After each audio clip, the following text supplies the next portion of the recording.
Sikutarajia kuona mabadiliko makubwa ya ufugaji wa kisasa wenye tija, tena ufugaji wa kibiashara kama anaoufanya.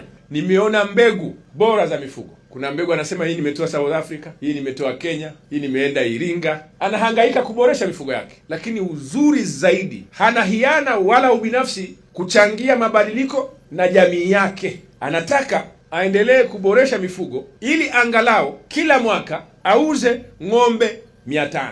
Na ng'ombe 500 kwa bei ya wastani wa milioni 2, ingawaje inawezekana tena nyingine ikavuka, lakini kwa wastani wa milioni 2.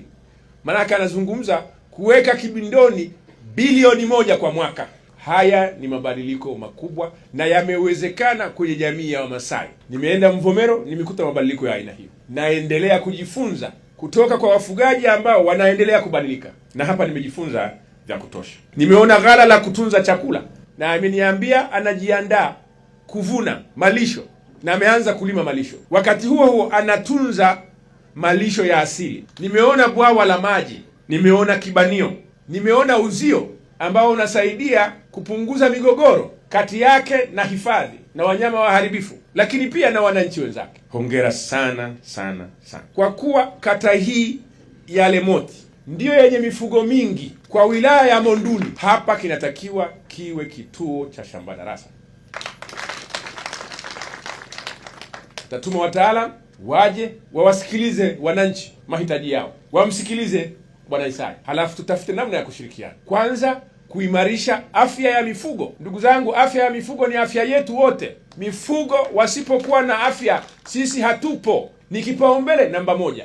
Ndio maana serikali ya awamu ya 6 chini ya Mheshimiwa Dr. Samia Suluhu Hassan imeendesha kampeni Kamambe ya miaka 5 na tumemaliza mwaka mmoja ya chanjo. Lazima tuhamasishe wananchi kuchanja. Chanjo hiyo ni ya serikali kuimarisha afya ya mifugo. Na nimeambiwa pia chanjo ya mbuzi ilikuwa haijafika vizuri. Mtaalamu wangu ameshazungumza na wahusika DVS, tunayo chanjo ya kutosha ya mbuzi, waje wachanje. Wewe ni mwalimu mwema na nitafuata nyayo zako kwa kuwafuata wafugaji site.